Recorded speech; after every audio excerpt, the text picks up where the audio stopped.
we are on planning part 2 of Grow Your Own Food. When I sent out the invitation, I had planned to kind of use this area here as my little deck spot. But that's when I used to have my Furno oven in the middle, and I didn't want it in the middle anymore.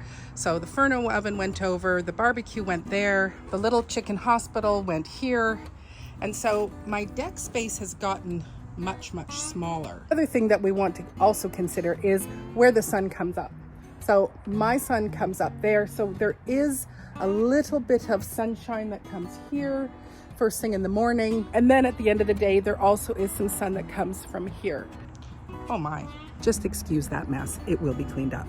But again, mind you, when I look at this area here, it actually doesn't look too bad. That could actually work, could still fit in there. But I have another spot and I'm going to show you that. And while we're going over there, I'm going to talk about buckets. Buckets. You need buckets. I have a 5-gallon food grade bucket that I usually get from somebody off of Facebook Marketplace, and he charges like $3 a bucket. So I always go and grab a bunch. So collect my water in it. I'm not sure if you have to pay for your water at your home or your apartment, but here at my little urban farm, I do have to pay for water. Bucket here, and this water is what I take into my greenhouse studio. But you know, I've tried to repair this a few times and it just hasn't repaired, so it drips.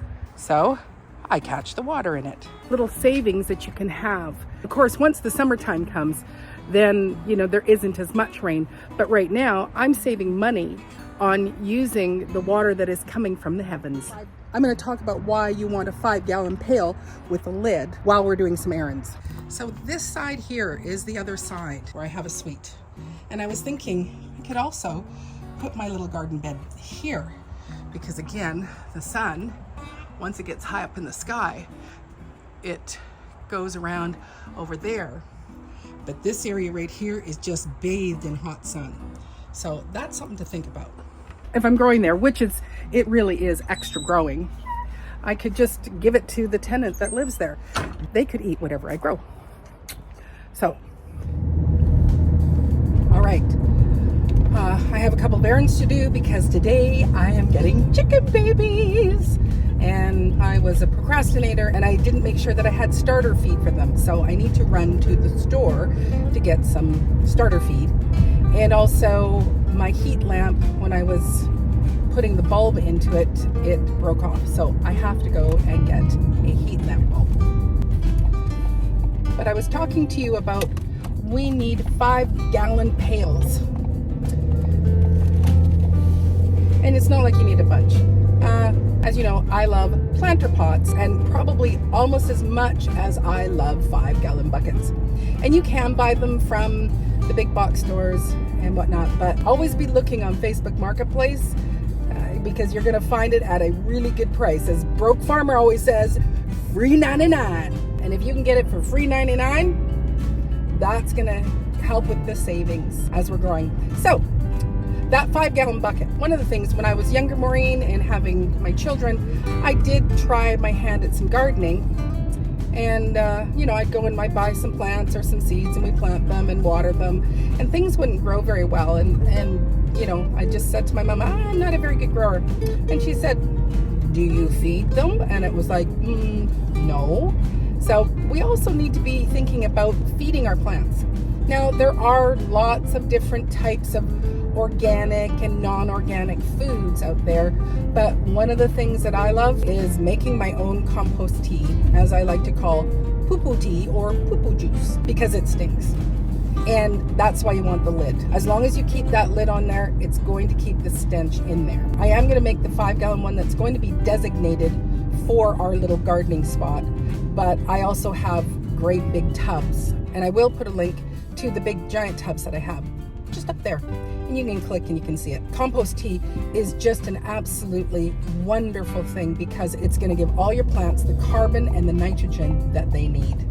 I just find that it's also the healing properties are in it, and your compost tea is just greens from the garden, leftovers. I have sometimes even put in, you know, my throwaway parts to lettuce or peelings and things like that, but for the most part I mostly just take the greens and leaves and weeds all from my garden and put it into the bin. So you throw your weeds in and then throw some water on top of it and then just let it steep like a tea, and it will just make some absolutely magical food for free for your garden. The other reason why you're coming out on my errands with me is because I have been talking about growing with starts or growing with seed. And I'm just gonna go and check one of our stores here to see if they've got some starts. We are now at one of my favorite stores. Besides the mercantile store, this is one of my favorites for just about everything, your housewares and garden things and building things. So let's go see if they do have any veggie starts. Haha, they do. Awesome. This means we better get a tray or something. So we've got some lettuce, some bunching onions, bush beans, red cabbage, snow peas, spinach, and some lettuce. Lots of things. Now this is a side thing. I'm gonna get some stevia because we do use it, and I'd like to see what it would be like if we dried it ourselves. So this looks like a nice healthy one. So I think we'll get 2 of those. Lemon balm is another really great one. You do want to keep it in a pot. This is great for making a calming tea, as well as chamomile. I'm gonna get a dill because I am gonna plant some by seed, but I think I would just like to get one already started for me. I don't know, he doesn't look very healthy. Look at that. Take that as our dill. And these are all $3.49. A peppermint or a spearmint, another really good thing to have in a pot because it will take over, but again, great for teas and making drinks. It's really good to get a pollinator. I've never grown this one, but it does say it blooms early summer until frost, and it also attracts butterflies. These ones are $4.29. It is a perennial, so you know I'm going to buy it once and look after it, and it's going to continue to grow. So let's get one of those. So these vegetables are only $1.99. Here is romaine, maybe the butter crunch, but definitely some broccoli and some cauliflower. Broccoli more so because this will continue to produce for us right through the summer. So we didn't do too bad. My total was $37, but that's also buying some of these herbs, which are, you know, $3. But all of these little starts were $2. 2, 4, 6, 8, 10, 12. And then I did buy some for my own home as well, not just a project. So the herbs were $3.49, and those are perennials. So that means they'll keep coming back year after year. And then the vegetables, it looks like, I don't know how many I got, but it came to $21.89. And so I think at least 4 are for my own personal use. So, you know, taking off that extra $8. So roughly we could say that I spent about $16 for the vegetables that will be growing there and a couple of the herbs. In some of those trays, they have 4 plants inside or up to 6. So that is quite a bit of food when you think about it. You know, I told you to write down what your list was. Did I write mine down? No, Mama flies by the seat of her pants. And also because I was waiting to see what exactly was going to be available here. I chose to do the sugar snap peas because that's going to be something that climbs, and as well it continues to give food throughout the growing season as long as it doesn't get too hot. I also chose a broccoli. Now my favorite broccoli to grow from seed is by a company called West Coast Seeds, and the version of it is called Gypsy, and it's just a stunning broccoli.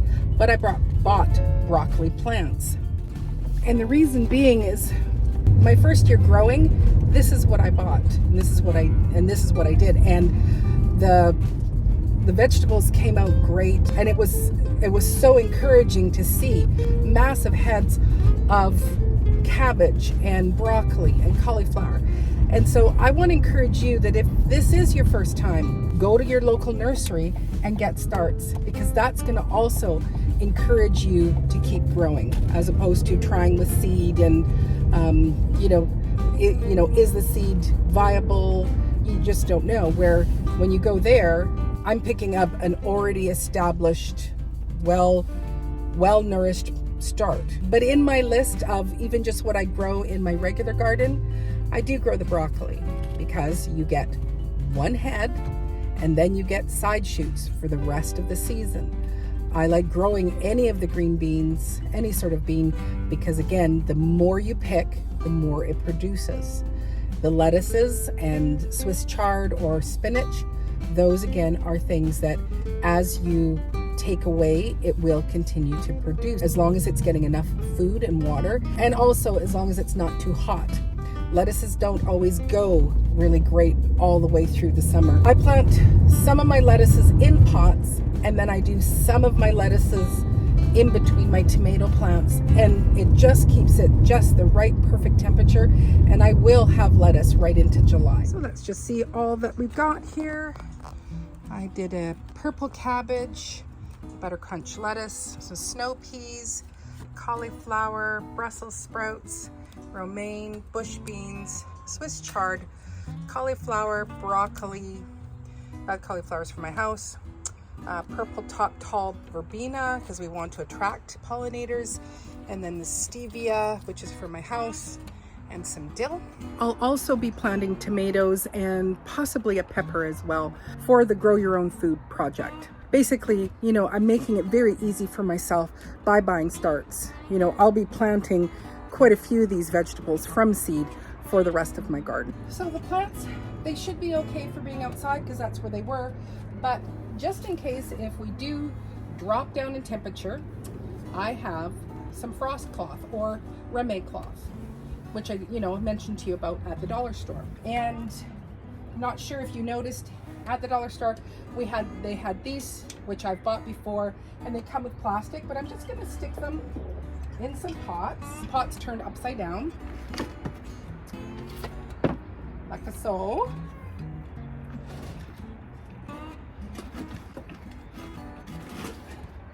To put that, just to be an extra bit of cover for these plants. I don't expect that it's going to get, super cold, but just in case, overnight, we'll put this cover on, and then I can just take it off in the morning so that they can have their daylight that they need.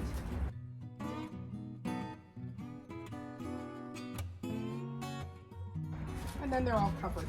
So to recap, continuing to hone down your list about what you want, and if your garden centers are already selling the starts, you can go out and start purchasing them. Make sure you have 1 to 2 5-gallon buckets, something to catch the rain while there is some rain right now, and also one for making your compost tea. Oh, and one more little thing for our project that you need to add to your list to do. Start saving your eggshells. So if you are making eggs, save your shells. Let them dry and then just break them up. You can powder them if you want to throw them through a blender as well. Some people say they're really great to stop slugs from coming into your garden. I never found that helped. The plants that I put into pots, the slugs don't tend to climb up. They mostly want to be underneath it.